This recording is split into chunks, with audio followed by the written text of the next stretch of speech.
Hello, everyone, and welcome to the latest episode of Vox Vomitus. I am your host, Jennifer Ann Gordon, the author of the Kindle Award-winning novel Beautiful, Frightening, and Silent, as well as Pretty Ugly and the Hotel series. Joining me today, as always, is my Vox Vomitus vixen, Allison Martine, author of The Bourbon Books, which includes the award-winning novel Dibs, Since September, Move on Melinda, and Climb the Salmon Ladder. Joining us today, fresh off some jet lag all the way from Edinburgh, but currently in LA, we have Simon Stephenson here to talk about his spectacular new book, Sometimes People Die. Simon, thank you for being here. Thank you for having me. I'm thrilled to be here. We had such a nice time last time out. So I know, this is your second appearance here on Vox Vomitus, so now you're a Vox regular. There we go. Well, we even had people who were asking when you would be back, including Elisa, who was like, "Oh, Simon's coming back. When's Simon coming back?" So, Elisa, great. Well, thank you, Elisa. Nice to see you. Last time you were here, we were talking about your book, which was like this quirky romance sci-fi, Set My Heart to Five. Yes.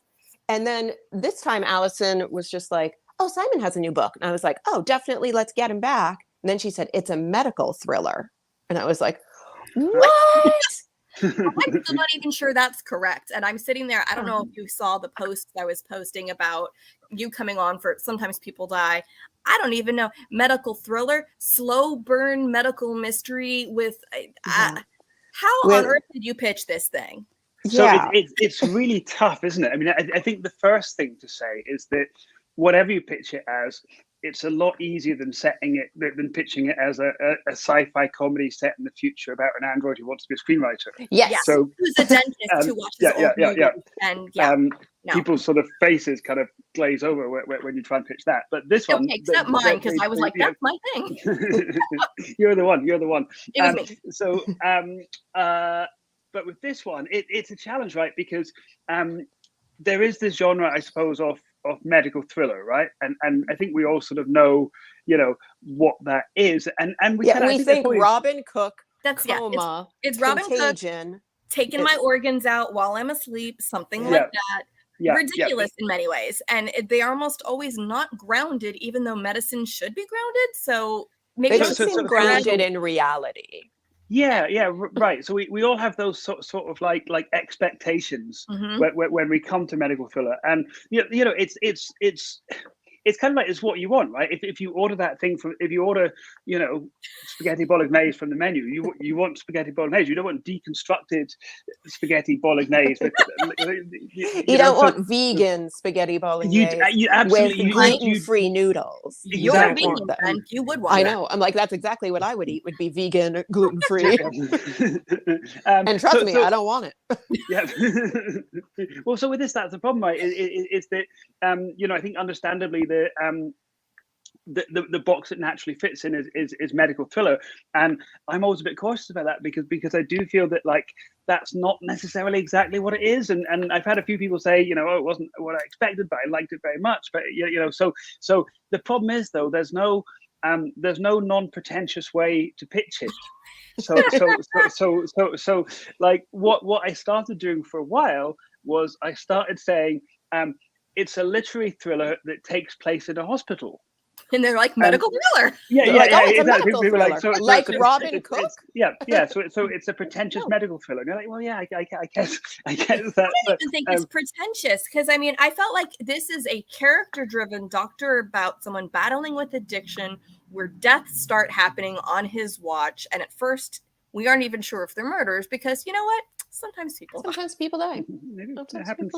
It happens. I'll say, when we throw in the word literary ever, and Allison and I have talked about this at length, about our own work, about everything we read, the second you say, I'm a literary blah, or I write literary horror, people are like, oh. Yeah. Like, oh, you think you're better than me. Yeah. And I'm like, exactly. No, I don't. Trust me. Yeah. No, that's the challenge, right? So yeah, I sort of like, you're trying to find a way to say it's a medical thriller, but it doesn't really necessarily, deliver what you want if you want a medical thriller. So it's hard. It doesn't really follow like the thriller formula where it's like it all takes place in a period of a week.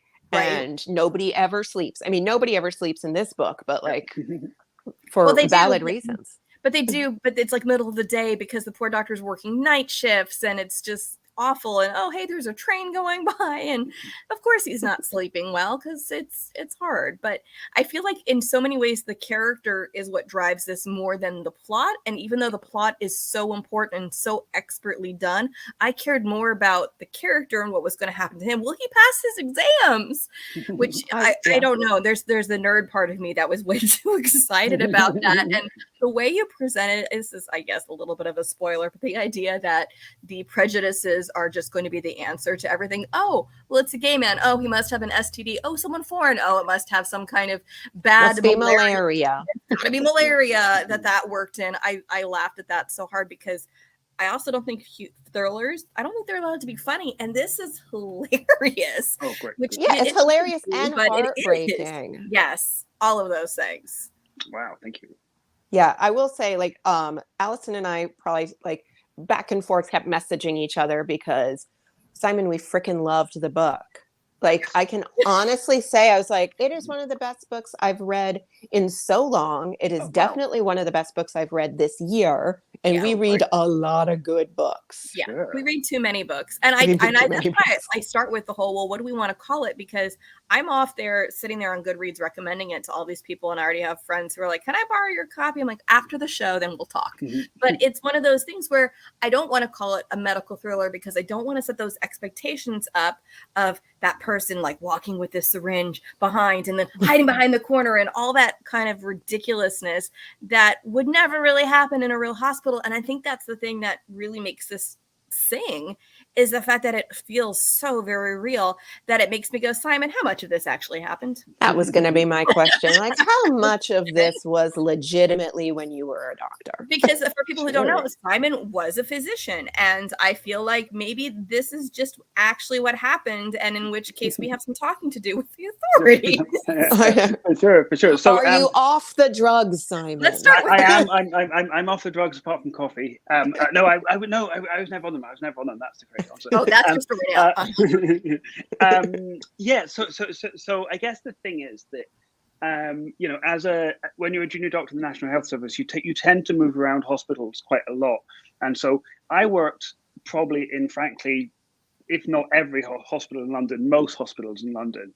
And so the setting is very sort of real in terms of it's not a specific hospital, but it's very much drawn from life. And kind of the job that the character has is a version of, you know, many jobs that I did for many years. And so I think all that is, you know, is hopefully pretty convincingly drawn from life. And I gave it to like a few old colleagues who were like, oh yeah, you got it right. This is how it was. And then I guess the bit that isn't true, of course, is all the murder. The whole murder, the murder. Yeah. And the addiction, because you the murder and the drugs. I had to look up what pethidine is. It's Demerol, right? Because I think it is. Because I know that here I remember when friends say things like, "Oh, paracetamol." I'm like, "What the heck?" Because we don't call it that here. It's just we had such a big back and forth about whether to change those names and Americanize them, and I think for the most part we didn't. But it was like every edit. That's what makes it literary. Change it literary. We can look things up if it's literary. But it makes sense that he would use the term that he would use there. So if it's set in London, use the term the Londoners would use, not an American term, just to make it easier for the dumb Americans. Because we can Google. It's fine. We can Google. We know how to do that. What drug was this? So all the murder is made up, but I suppose the notion of like the two things about a hospital are that, you know, people do die there. That's something that obviously happens, and everything's supposed to be secret. Everything in America, you have HIPAA, and you're not allowed to tell anyone anything. So those two things put together, you can kind of imagine that, you know, murders could happen, and I suppose that bit was just my imagination running away from me. But then when I got into this thing of because the thing for me is that like healthcare murder it's such a like just horribly transgressive crime. Like it's like the opposite of what those people are supposed to be doing, right? And so as much as I think it's a whodunit. I kind of want it to be a why done it, right? As in, like Yes. what on earth can drive you to do this thing? And so that's where the book has these kind of non-fiction real vignettes of real murders, and I suppose so I suppose that's the truthful bit, that's the real bit, and maybe something about having the truth mixed in with the fiction hopefully gives the fiction a bit more sense of reality, where you think, okay, this does happen. So maybe the book felt very real to me, and I will go back to the essays about the true crime healthcare murders. I loved that. I'm a true crime nerd, and I cheered out loud when we got to Jolly Jane Toppin. You're like, my favorite. I was like, she's like, how do you have murderers? How do you have a favorite? And I'm like, oh, as I like shrieked that, and I texted it to Allison. I'm like, oh my gosh, one of my favorite murderers. And she said, I wish you didn't have a favorite murderer. And I'm like, well, she's one of my favorite murderers. She's up there, yeah. She's an interesting one, isn't she? Yes. And I love her. I love her. I shouldn't say that. I'm very fascinated by, I'm always fascinated by, like, because I live in New England, any kind of New England crimes. Wonderful. I'm just like, yes. So anything Massachusetts, New Hampshire, Maine, Vermont gets a special little like extra attention from me. Wonderful. And then when it's a woman who murders, even more exciting. And she was a nurse. My mother was a nurse. I have all these. She checked off a lot of boxes. Yeah, great. Sure. Are you Jane's daughter? Is that what you're trying to do? I am Jolly Jane Toppin's daughter. That could be your thing. Well, and I just think that's part of the reason that this inclusion of these essays, I loved it because it also gave you these little breaks inside and go, okay, is this maybe why the person's doing it? Because throughout so much of the book, we have no idea what's motivating this person, and parts of me are going, do we have an unreliable narrator? Is our unnamed physician behind all of this? But I love these inclusions, but I think that's also when people are going to go, this is literary, because a regular medical thriller would never have these inclusions, but they may have something like, I don't know, some kind of scientific study thrown in there to be like, this is the kind of organ that we're using for the organ black market transplant where we're shipping these off. Yeah. I have no idea. I haven't read one of these in 20 years, but I loved those because I did enjoy reading these little snippets about these very real people who did things like grave robbing, and then you know what? That takes too long, and the bodies don't stay fresh. Let's just kill them. Yes. So those are my kind of hometown heroes, right? I was going to say those are from Edinburgh, where I'm from. And it's funny because we all grew up. You grow up with that story, and it's the kind of thing that you do, like in history class when you're in elementary school, you do a little project on it and stuff. And but it's always like the two guys, like so I guess for people watching, the story in Edinburgh was, like a lot of places, they wanted corpses to dissect from the medical school, and the only way they could get them was actually just by stealing them from the graves. And the people, there was these body snatchers that went around doing that and sold them to the medical school. And as you say, there was these two guys, Burke and Hare, who just took a shortcut and were like, well, let's just kill them and sell them. But cut out the middleman. Exactly. It's smart business right there. It's really smart. But what's never mentioned really in the sort of official history is this guy, Professor Knox, that was buying them. Like, because he seems, as bad as anyone, and he just kind of, pretty much got away with it. He got expelled from his Society of Fancy Doctors for a year or so. Yeah, he got a stern finger wag. You shouldn't have done that. Especially if there's other people around going, isn't that guy the one missing from our neighborhood? And he's like, I don't think so. Yeah. Well, he you don't want to ask questions. Yeah, I think I mentioned it in the book, but the worst one is someone said that, and he said, oh yeah, well, let's just cut off their head before we dissect them in public. Exactly. Because we don't raise any sort of questions about who this guy is and how he got here and why he's missing and why he's currently laid on this table. No head. You can't tell who it is without a head. When I read that essay, I did immediately retell it to my husband. Oh, yeah. He's also a true crime fan, and he knew Jolly Jane Toppin, so he was excited. And I'm like, oh, there's a grave robbing one. And he's just like, so I told him about the head being chopped off, and he's like, nice. Something for everyone. Great. Yeah, something for everyone. Decapitation and murderous nurses. Bring the whole family. It's a family read. It's a good time.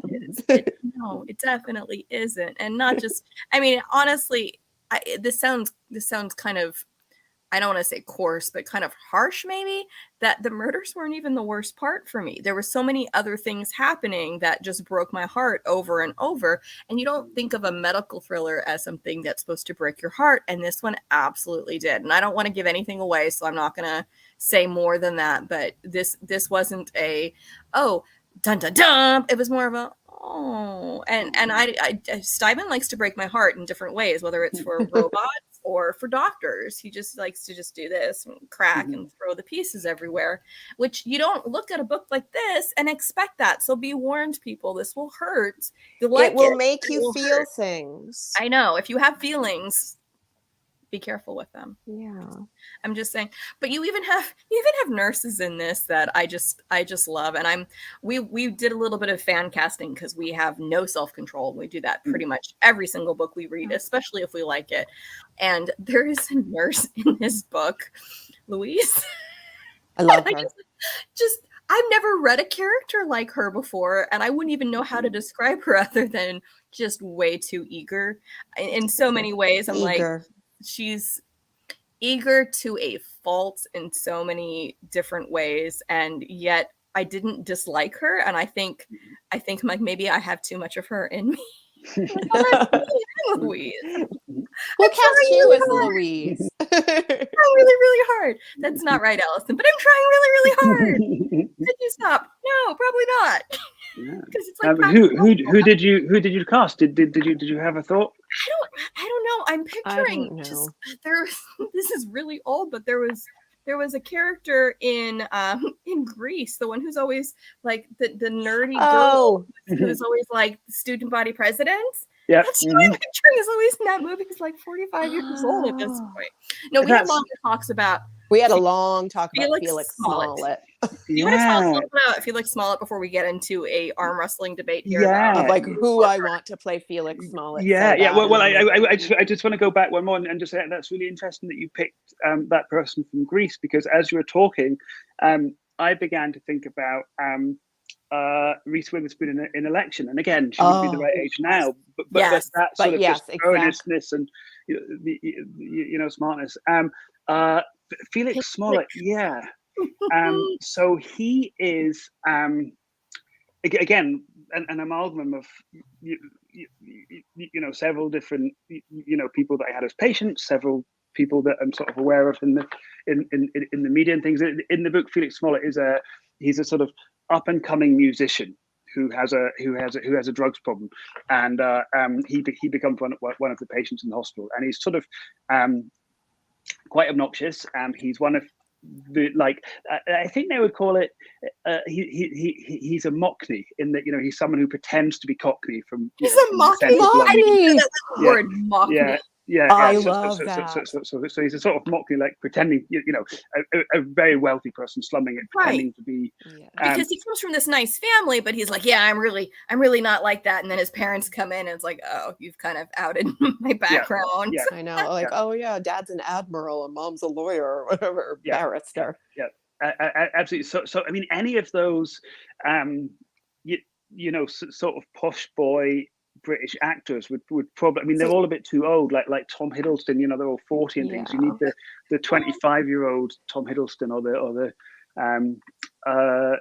I was thinking like Timothy Chalamet, because he's just like pretty enough. Wonderful. And he plays a really good junkie.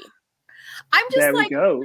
I just have a hard time thinking anybody wouldn't just be fawning all over him the whole time, and not everyone is, including our main doctor. Yeah, well, the main doctor definitely. But if you see Timothy Chalamet in the movie Beautiful Boy, where he does play a heroin addict, he is not as likable. And I thought he's so pretty that I thought, so pretty. Felix Smollett, right there. I was getting, Timothy Chalamet vibes. Yeah, sure. Let's see if he's available. Sure. Yeah. So we'll just throw that out into the universe. Yeah. Absolutely. I like it. Yeah. Wow. It's tough. I mean, I love to play the fantasy casting game as well. And one of the challenges is with the narrator, right? Because of course they're narrating the book from the perspective of being, in their 40s, but they're talking about something that happened in their late 20s. And again, it's that thing that like I might just be too old, but like all the sort of, all the people I think of as movie stars, they're all at least 40, Yes. if not older. So you think about, from Scotland, like I think, of course, about, say, like the Ewan McGregors. Yeah, That's Ewan the first McGregor. one. That's the Of course, first one I yeah, thought of. I yeah, think And then I'm Bill like, is oh, our he's only like, Scottish actor that we can name. We're like, Ewan yeah, McGregor. for sure. We don't have any. Or Sam Heughan from Outlander would be the other one who's very big right now. Yes. But again, they would probably be too old to play the sort of 28-year-old junior doctor. So True, but Ewan played the on Train Spotting. He's got the whole "I've done the drugs." So he could that is. I mean, Yeah. he knows how to do drugs. It's true. He knows So how to do doesn't drugs even on have to- film. Yeah, and if he had to do anything with a lightsaber, he knows that one as well. So he's got I don't think a that lot was of- relevant to a lot that. of Maybe your other skills. books. There were no lightsabers in those guys. So sorry, this is not Star Trek. No Of course, lightsabers. this is the wrong one, and I should know better. That's okay. But I loved all that, and it's something. Who would you cast as Amelia? Perfect, wonderful Amelia. Margot Robbie. Margot Robbie, there you go. Yeah, Oh, yeah. her I mean, I would her cast face her is in everything, of too course. sharp. Yeah. She's Yeah. too sharp. I need somebody who's very just sweet and lovable. Sure, like maybe she's a bit too. She'll pull a bit too much attention onto herself. She can't. Uh, It's amazing. yeah. She can't help it. Hard to. You want someone to kind of blend in a Florence bit. Pugh. Florence Pugh, perfect. Yeah. Florence Pugh, maybe. I'm even picturing. Oh, now I'm blanking. Evan Rachel Wood from Westworld. Westworld, but again, She's she's not the right age. She's a She's grown not up anymore. Yeah. Grown ups. We have the same problem. Like everybody, know. all of my pop culture references are 40 to 50 years old. And then I I'm know. like, We've aged. who's in their 20s? I don't know. Well, and I remember so way back when my first book came out, my sister was trying to fan cast the lead, and she's naming people. I'm going, who are these people? They're way too young. She's like, yeah, but the people you're thinking of are way too old. I'm like, doesn't matter. And now one of the ones she listed for my Adam now played Elvis, and I'm like, he's 12, but he's not 12 anymore. Everyone needs to stop aging. It freaks me out. But she sounds like she's got her finger on the pulse. We need to get her in on this. I know she needs to be a guest on the show once, just so we can be like, can you please tell us who the popular actors are?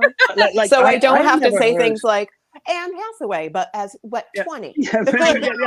She's like, could you please not suggest digitally aging me? Because the last thing we want to do is like that person on Twitter or I guess it was on TikTok who was doing the suggested physical alterations for Natalia Dyer from Stranger Things to make her perfect. It's like, she is perfect. Now you shut up and go away. How dare you? So we are not in any way suggesting that these people naturally aging is a bad thing. We're just saying, we gotta get our newer references and for sure. But your sister sounds perfect, because when that guy was announced for Elvis, I was like, I've never heard of him. That was my job. I've never heard of him. So he was on things on ABC Family on shows I did watch, which is why I'm like, no, he's a kid, because he was like a kid back then. But then again, they all keep aging. I don't understand why that happens. They all keep getting older. I know. What we have to do is really pay attention to those kids on Stranger Things, because in like 2 years, we're going to have to be casting them in everything. Yes. Honestly, Natalia Dyer could play Amelia. She really could. Just give her an 80s haircut this time. Give her, a 90s haircut. I know. Just move forward one decade. That's all we're asking here. Just one. It's fine. There's one guy on Stranger Things, the guy who's sort of new in the new series, like Eddie Munson. So he's actually British. As him. Yeah, and he's kind of in his late 20s, so he kind of probably would be someone who'd be about the right age for the main character. Yes, and he's British, isn't he? Hot actor. He's British, yeah. He's not Scottish, so we'd have to find a way to forgive that. But train him. They can be trained. We'll send him to Scottish boot camp. Exactly. Is there such a thing? I know. And what would that be? Just going to a pub in Edinburgh and trying to understand any of it. Like, the first time I heard Ewan McGregor speaking his regular accent one time, and I just went, I have no idea what he just said. That not knowing that what he usually uses was not his normal accent, and how much thicker it was. And I'm going, Californian, got nothing, can't get it. Sorry. Exactly. Yeah, just making them that little bit unintelligible would be very helpful. Yeah, I think they call that the mumblecore school of acting now. Nice. There we go. Yep. It's very hot acting style to just have, especially male actors, just mumble their way through most things. It was started by Tom Hardy. I was going gonna say mumblecore though is a whole stream of indie films. I only know this mostly because I've been stalking Adam Driver, and you know that. And a lot of those films that he was in, like Drowning Not Waving, that stuff's all the mumblecore, and it is that really quiet thing. And I think it's just their way of getting away without any special effects because the budget for mumblecore is $7, so it works. But I don't know. I mean, I wouldn't want to see a mumblecore version of this because I need to hear people enunciating, and Louise would never mumble. Louise would articulate. No, yeah, absolutely. Oh, she definitely would. Yeah. All the way. Now, who would you pick? Patrick? Sorry. Patrick, for people who don't know, is a skeleton. I know. I was going to say, did you ever have a roommate that had a skeleton in his bedroom?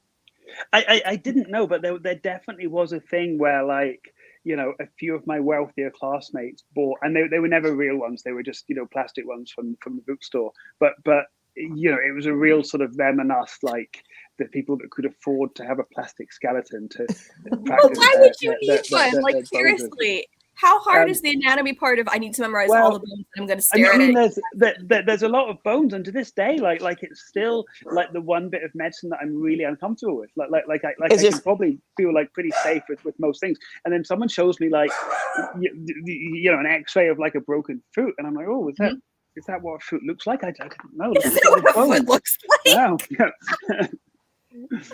Well, I guess that is one way of showing that your class distinction is there to go, I have a real plastic skeleton. I have a plastic. Exactly. I know the names of the bones in the foot, and I can point at them in my room on my plastic skeleton. Rather than just grabbing your own foot going, hold on. The knee bones. There's too many bones. Feels like this one in here. Yeah, absolutely. I also do like the distinction between the people who are doing like the orthopedic rounds versus other rounds. And that reminds me, for those people who loved Scrubs, the difference between like, oh, you're just like a sawbones versus an actual internal medicine specialist. It was a little bit of that without the over-the-top nature of it. But I did love that aspect of it too. Like, I think, no, you know, I really feel like, and I'm saying this with no expertise at all, and Simon was a physician, but I remember because my mom was a nurse, but she did primarily elder care. And when she would say that to people, they'd be like, oh, well, I'm an ER nurse, or like, I work in the, like, it was completely different. Like, oh, you just take care of older people. That's not really nursing. which in truth is actually, like, you know, the hardest, most challenging, most skillful bit is you know, I always talk about looking after the elderly as, like, you know, it's like being a mechanic on, like, you know, super vintage cars that, like, you know, anyone can make, like, a, you know, Toyota Corolla can swap out the carburetor. That's fine. But, like, you know, you get like a 1930s old Model T and like 15 different things are broken with it. And you've got to fix it. It's that's the real skill. So I love that. I'm no longer saying I'm getting old. It's just, I'm becoming more vintage. I am turning into a Model T. I'm in it. Well, and just that, it's that whole idea of, I don't know why anyone would look down on elder care, because here you've got somebody who pretty much any part of their body could be falling apart at any given time, and combinations of systems, versus a young healthy patient who maybe has one thing going wrong with them. So you just focus on that one thing without necessarily worrying about it causing a domino effect where, oh, hey, by the way, now that this system's failing, now this system's failing, so we can't try that treatment because then it'll cause that treatment to be counterproductive or whatever. And again, knows very little about medicine other than just enough to look up what you knew how to look up the medicine. I know. Well, that only because when I used to work as an attorney, I did do a lot of healthcare related things, and so certain things I knew, certain codes I knew, and certain things, so that when I got in a car accident and they're showing me a picture of my spine, and I'm like, yeah, I know my lumbar is not doing it. This is not subluxated right, and he looks at me and he's like, you know this stuff. Are you a doctor? No, I'm an attorney. And then he just looks at me and his eyes got big. I'm like, can you give me this so I can go? I just want medical care, please. Yeah. More painkillers. You're also a mum, though, aren't you? So you have all that sort of inbuilt kind of mum medical knowledge, which people get when they have like I don't have children, and I was you know, I worked as a pediatrician for a while, and, like, you know, all the stuff that's in the textbooks I'm really good at, like, you know, but you'd work in the ER and, you know, people would come in and say, oh, my kid's doing this thing, you know, like some odd, like, you know, they keep I don't know, yawning every time they move to the right or something should they do that? I don't know, and I would go to the doctor's room, like, who has a kid? Who has a kid? Is this normal? And then someone will be like, oh yeah, mine do that all the time. Don't worry about it. Yeah, it's fine. It's normal. Yeah. So normal. Did they shove something up their nose? That's probably also normal. I mean, you still have to address that, but is it unusual? Sadly, no, not that unusual. But yeah, it's that non-knowledge that is like, I have some awareness of things, but could I apply it in a useful form? No, not even a little bit.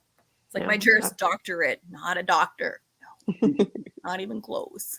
But yeah, I mean, it's one of those things where I've always enjoyed reading things like the medical thriller aspect, and I enjoyed this so much more because I felt like I really was getting to work in a real hospital and be with these real patients and that ward. And the daughter of the man named after that part, the running. I mean, that's just the thing. This is hilarious in so many ways that aren't big laughs, if that makes any sense, but just running jokes about things like somebody named for a war hero who actually probably wasn't in the war. Yeah. Just like the fact that this woman had enough power to like hold press conferences whenever she wanted to, I was like, good for her. I feel like she and Louise should have been friends. You're like, I'm shipping them. I like those two. I know. I'm like, those two need to go on a road trip. There we go. There's the spin-off. That's the spin-off. That's the sequel. Or like there'll be fan fiction once this is like made into a movie or something, and people will write sapphic fan fiction about Louise. Perfect. And, wow, yeah, it's going to be great. I'll be the one doing it. So okay, please do. Yeah, there. It's going to be me. It'll be the 50 Shades of Grey, and everyone will be forgotten this book a long time ago, and it'll be the. It's fine. It's fine. You know what? Because so long as you get residuals every time, and then people go, "Oh, did you know it was actually based on something people die?" And they're like, "Oh, I didn't know that." And then they're gonna go read it, and it'll have like the third cover, and it'll have the movie cover where there goes my bookmark, and it'll have like the face of like Timothée Chalamet. It's Timothée Chalamet looking like a junkie, and a de-aged Ewan McGregor in the background, like, or Eddie Munson, but not the long wit. I don't remember his name. It's Robert something, I think, but. If my friend Frances were watching, she would correct me quickly and say, no, but I'm not going to hop on IMDb during the broadcast to check myself. No, we'll do it after. It's fine. Before I wreck myself, I'll put it in the comments. So, Simon, how did you make the jump from physician to full-time writer?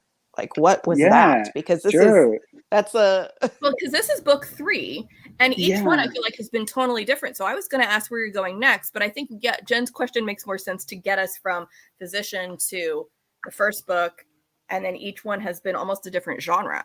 Sure. Yeah. So the first question, I always wrote like from when I was, young, and I guess partly this is just based on. Going to medical school in the UK is quite a different thing than going to in the US, because in the US you do it as your postgraduate degree, which means you're, how 22, say 23 when you're deciding that. And in Britain you do it as your undergraduate degree, which means you're, 15 or 16, frankly, when you're choosing what you're going to study in high school, that you're going to then, and that's fine if, you're smart and you know what you're doing and you know what the world is, and if you're not, ER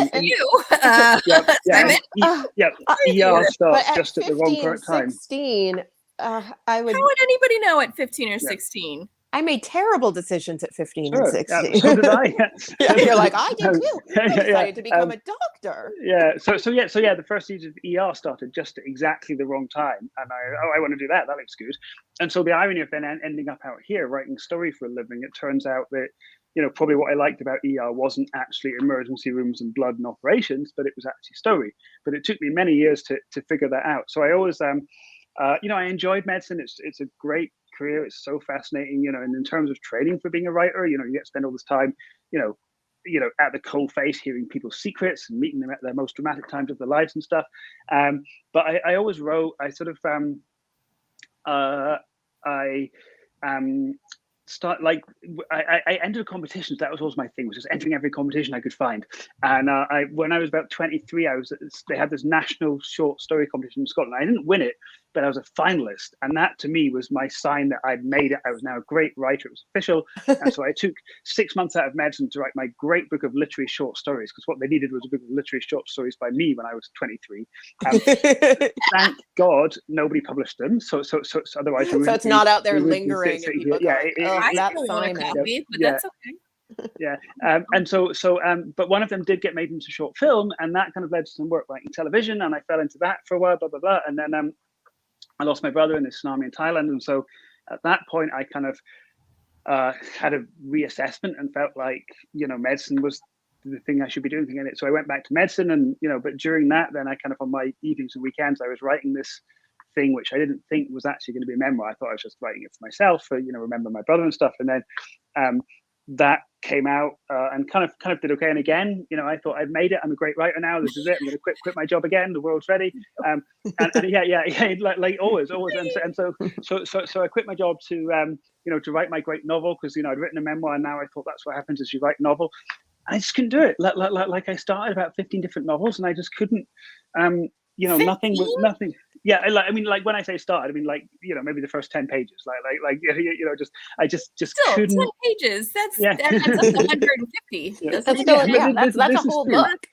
This is true. Yeah. So I am, and I was living with a friend of mine at the time, and he was great. I mean, he sort of like, you know, took me out for coffee one morning. He's like, what are you doing? And I was like, I have to write this great novel. I've written a memoir. And I have to write this great novel. It's what the world is expecting. Yeah.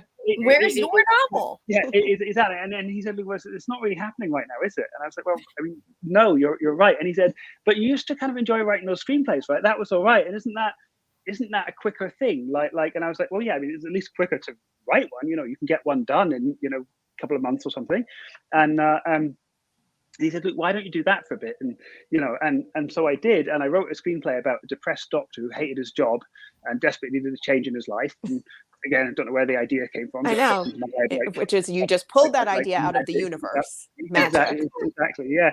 And then I got this weird bit of luck where my life changed, and someone, everyone in London read it and quite liked it, but didn't really know what to do with it. And someone in Los Angeles read it and liked it, and it kind of got passed around town. And suddenly I had like, you know, I came out and had some meetings, and I had like an offer to write a television pilot and things like that. So I ended up here, and I spent the next, you know, probably the next 7 or 8 years as a screenwriter. And then a few years ago when I was at Pixar, you're not allowed to work on anything else apart from the job that they own you at Pixar.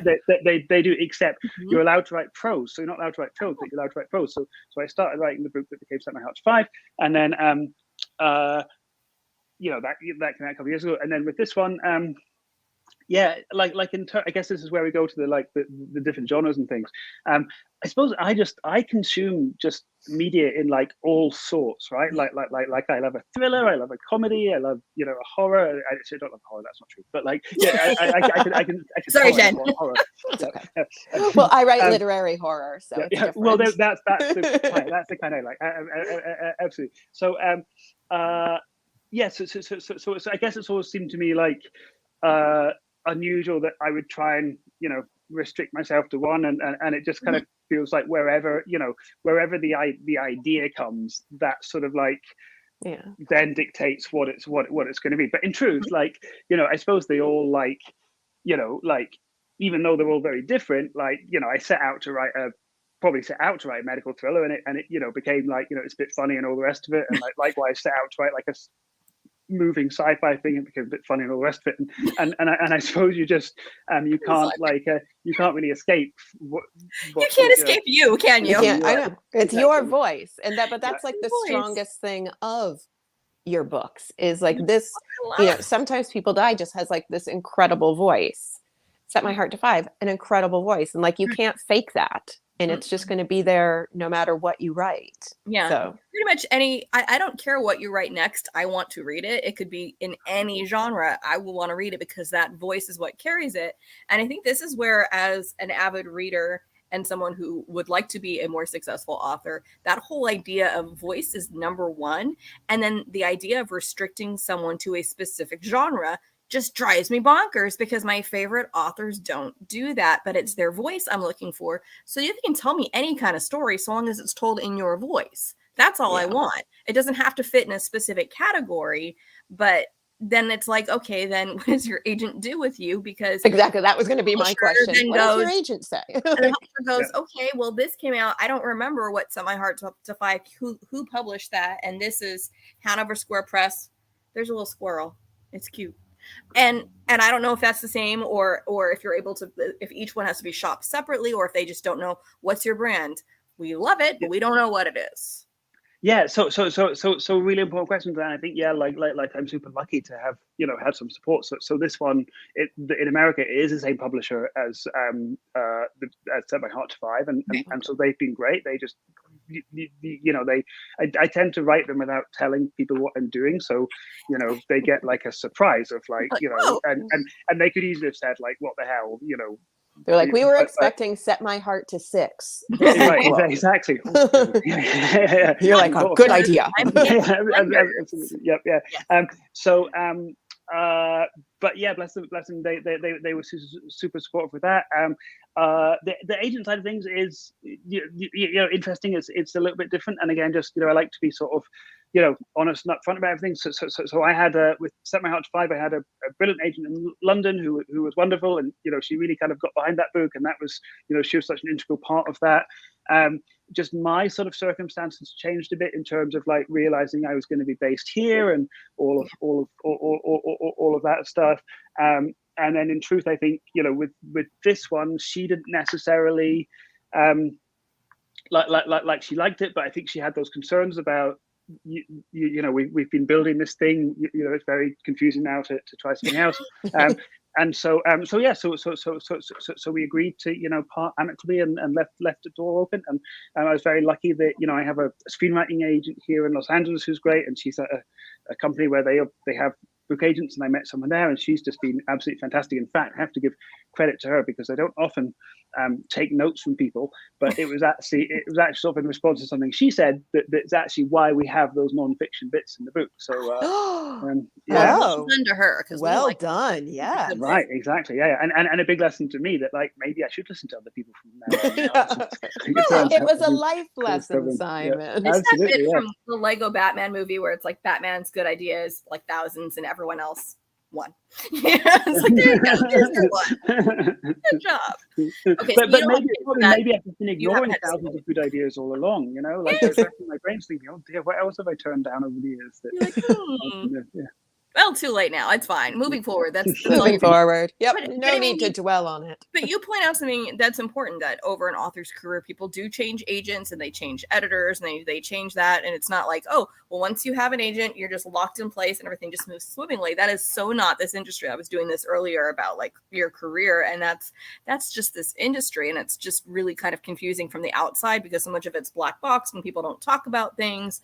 But that's kind of the normalcy of, hey, you shift. And then if your trajectory shifts, it may not work because they may not have the contacts in that, or, oh, hey, this person really isn't doing this genre anymore, and that's the genre you're going towards.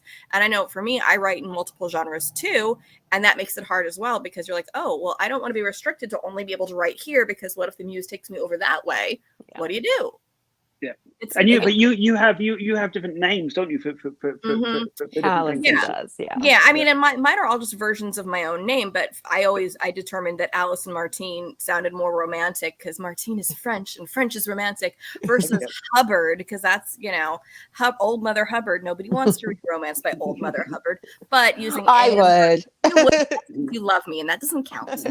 I love you, and I love animals. And did she have animals? There were animals in the one that died on Sup. But yeah, I have. No, I meant Old Mother Hubbard had animals. Didn't she? No, I don't know. I don't have kids. Yeah, she had a dog there was no bone for the dog. The other one was the old lady lived in a shoe who had so many children she didn't know what to do. I'm more like that. I have 3 and I don't know what to do with that. But writing under a separate name helps for the genre distinction. But when I had signed with my prior agent, I was only signing specifically for the speculative fiction realm because I'd already had my romance stuff out there, and so we had carved that out specifically. But if I would have written more while I was with her, it would have been different. But it's all just a mess now. But still, going forward, it would be nice to have somebody who could handle all those things. And a lot of agents are like, well, no, I only have contacts here. And you need to have the contacts. Otherwise, the editors are like, I'm not reading anything from you. What is this? Yeah. What is this? How did you get this number? Get out of here. They just send you out. It's like, get out of here. But Simon can go anywhere he wants because Simon can go anywhere he wants. No, like again, I would really push back against that. Like I've definitely had, as you say, like these up and downs. I've had plenty of moments in my life and career when I've been, sending out letters to slush piles and hoping for callbacks and my expectation is that will happen again and again. Like it's happened so many times throughout my career that like I just assume that's that's the cycle. The job. That's the only constant is that your next book you're going to write and it's going to be completely different from sometimes people die and then it will be horror and you'll just be like, I don't even like horror. Now what do I do? I know, what did I write? This clip that you can play and with me saying I hate horror. And I hate horror. That will be your press package. Yeah. I hate horror. Here is my horror novel. Yeah. This is my literary horror novel. Hey, that was me in romance, so but it's a shame, isn't it? Because there are these. I think the one good thing about being in the same genre is there's these nice communities that, like, with this sci-fi book, I kind of felt like I started to get to know some people in that world, and that was great. And then I was just at a crime festival in Scotland, and I was, this is great. You people sort of, and of course at the end they were all saying, "See you next year," because they all, they all write these series of books where like they have one. And you're like, maybe and stuff. Yeah, and I was like, I don't know if I'll be here. Like I'll have to, think of an idea really quickly, and so it's a shame. Yeah, be like convention hopper, going to all the different ones. Like next year it's fantasy. Yeah. Next year it's I know. Well, so most of what I write so far that's out there is in the horror space, but my current work in progress that's going to be going out on sub this fall is not horror. Ooh. And it's, I always say like crime-ish. I don't know. I was reading your book and I just kept thinking, I'm just going to tell my agent to read this book. And even though my book is nothing like this, I'm going to be like, see? We could make the genre of crime-ish. That crime-ish. Like crime-ish. But mostly it's like a quirky character doing stuff. And then there's maybe crime. So this didn't even occur to me until we were having this conversation that I feel like in many ways what you write is if John Irving was writing a medical book, because he doesn't, but just the character driven, and it's funny, and it's this larger story rather than this really intense period, but it's very much about the characters and watching people go through highs and lows, and again, high literary merit. And yes, I did have conversations with my high school teacher about whether or not I was allowed to reference John Irving on the AP English test, and he said no. I said, well, why not? I read it. Don't I get credit for it? And he said no. So again, but these are the kind of things where, well, what does that fit into? And people just go, literature. But then as soon as you start sending it in a hospital, it's like, well, now it's a medical thriller. It's like, but is it? Yeah. And I think maybe we can use this to our advantage, because certainly, like, I found that mentioning the word crime definitely, people's ears prick up. They start to listen more than if you're going, it's upmarket medical Nobody fiction. even knows what upmarket means, including the people who have it on their manuscript. This is the industry. Confusing. But yeah, no, crime's really big, and true crime is really big. And so having those true crime snippets, you're like, it has a flavor of true crime in there, but I made up the story. I didn't really, and I wasn't involved in this, and please don't make me pee in a cup. I won't, but thank you anyway. All those things, I think a lot of people like those kind of things, and it has kind of a true crime feel because it's not an over the top dun dun dun kind of thing that happens in a lot of the medical thrillers, where it's, some of the medical thrillers I read when Robin Cook was doing them, where he's like, this is my genetically altered son that I've made from the DNA that I spliced with a dinosaur. I'm not sure I'm remembering that one correctly, but I think that sounds about right. I think that might be a little bit Jurassic Park. No, well, maybe finding them, but I think some of Michael Crichton's stuff was kind of medical thriller, because wasn't that Andromeda Strain? Yes. Yeah, there's no dinosaurs in Andromeda Strain. But I was reading all of those back in the 90s, so let's pretend I have the 90s. I remember what happened back then. And ER actually, like, because ER was Michael Crichton as well, but it was I heard, because it wasn't ever a book. It was I wonder if I can remember this story. When I first came out to America, I met with this agent, and I was telling him this thing about why that I became a writer because of ER, and he said, "Oh, that's funny. I'm responsible for ER." And it was to do with, I guess, so when Michael Crichton was writing the book of Jurassic Park, like word got around that he was writing this book about a theme park of dinosaurs, and all the studios, of course, were desperate to buy it. And Michael Crichton was like refusing to take any meetings with them because he wanted to finish it first. Like nice position to be in, right? Yeah. And so that's a good problem to have. Yeah. And apparently Steven Spielberg, called up his agent and said, "What has he got in the bottom drawer that I can buy?" What's just hanging around? Yeah. And his agent said, "Well, he used to work in the emergency room, and he wrote this thing set in an emergency room, and he's always wanted to do something with that." And Steven Spielberg said, "Great, I'll buy it just if I can get lunch with him, so I'll buy that, and then we'll have the lunch where we celebrate that, and I'll talk to him about Jurassic Park." And that's what happened, and then that's why he bought it, just not and then it sat again for years and years, and then someone else read it and kind of went to buy it from Steven Spielberg, and that's why Steven Spielberg is still listed to this day as an executive producer on ER. I didn't know that. Yeah. I love that, and ER was one of my favorite shows for like a million Vital years. Signs, was it? I'm trying to remember who wrote Vital Signs, because I think that was Robin Cook too, but that was another one. Thrillers that I read back then. That was like my jam when I was in high school. And yeah, did I use Robin Cook's Sphere as a comp for my book now? Yeah, I did. And it's way too old to be using as a comp. But I did anyway, because again, it was weird and I liked it. But there's not really a lot of comps sometimes when you're writing something that doesn't really fit in a narrow category, where everybody's like, yes, we hit these same 5 plot points and everybody knows exactly what to expect. And sometimes readers like that because they want to have that certainty. And there's not a lot of certainty in here. Like, I didn't know a lot of stuff going into this about what was going to happen or how things were going to happen or how things would resolve or not.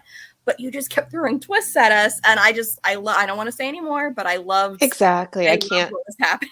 I liked what was happening. I didn't. Usually, I can guess the killer whenever there's a killer. I can guess it. Didn't guess it. Oh, well, my first guess didn't get, and then I think third guess was the correct one. Third? Yeah, I got it. You did. I really wanted it to be somebody very specific. Oh, you'll have to tell us after we go live, because we will not do spoilers on the show. Yeah, exactly. But later parts of it, even the later stuff, I was just like, I was just laughing out loud and loving it and picturing these later scenes that happen, because as you point out, it's an older narrator talking about something that happened a long time, so there is a passage of time that happens in there. So I will say no more. So what are you working on now? Because that was, as you keep hopping genres, and you may not go back to the Edinburgh Crime Festival if you're like, I'm not doing any more crime now. My crime days are over. I'm reformed. It's a tough one. So when Set My Heart to 5 came out, I had this terrible thing that came out, and you have this nice time where you talk to everyone and it's great, and then when that all ends, you end up back in your small room with your blank page, and you think, what am I going to write now? And so I vowed that time that by the time the book that became Sometimes People Die came out, I would already be like well into the next one, so I wouldn't have that terrible moment of thinking, what am I going to do? Okay. Of course, I've done nothing about that whatsoever. So I now have this terrible moment of what am I going to do next? I mean, I do, like I do sort of, I always like.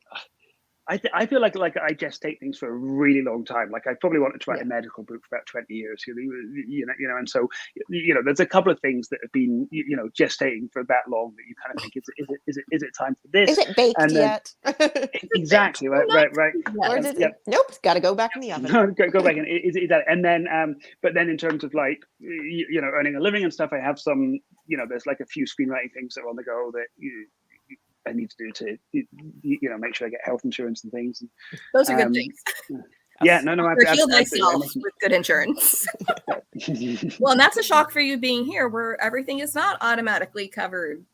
Whenever I talk to my friends in the UK, they're like, "Wait a second, your children have to pay for dental care." I'm like, "Yes, your children need to." Yes, they do. We have to pay for everything. We have to pay for everything, and yes, we have insurance. It's just not covering everything. So yeah, although like I have to say that I mean, the NHS in Britain is in really dark times right now. Like we've had a sort of, for us, like a fairly right-wing government for 15 years now, and the health service is, on its knees, like all the sort of, like the pandemic, I think was obviously a big challenge to it, but like, just horror stories of, people waiting, days when they get to hospital to be seen by a doctor, and, everyone's like super demoralized, and, in the winter it gets very stressful, and people keep saying this might be the winter where it finally collapses if they don't put some more money into it. So yeah, it's a shame, because 15 years ago it was genuinely the most efficient and effective health service in the world, and so hopefully we can get back there soon. I hope so. I'm pretty lucky being here with my right skills health insurance. Well, whatever you write next, we will definitely have you back on the show. We adore you. We adore your work. Wonderful. It's mutual. Oh, so thank you so much for being here, Simon. Thank you. Thank you for writing this book that we love so much. So people who are watching this live or on the replay, make sure you get Sometimes People Die. It is released next week. It came out yesterday. Today? No, today? Yesterday. So yeah. It's all a blur. I thought it was today. It might be yesterday. It's out. It's out. Yeah, it's yesterday. Yes. Yes, I was talking about it with an indie book club, and they're like, "Ooh, tell me more about that one." I'm like, "Well, it's not out yet, but it'll be out really, really soon. So hold on, and then go get it, because they're all." My husband was like, "I'm going to get the audiobook," and this was last week, and I'm just like, "It's not out yet." Gotta wait. Well, I've been hearing great things about the audiobook. So if he does get it, he is going to get it, because it's a Scottish accent. So let me know how he gets on with he's going to love it with the Scottish accent. So now I'm going to listen to it too. So thank you, Simon, so much for being here. Thank you, everybody, for tuning in. Make sure to check us out next week when we have the author of A Child Alone with Strangers, Philip Fracassi, joining us. So we will see you all next week. Bye.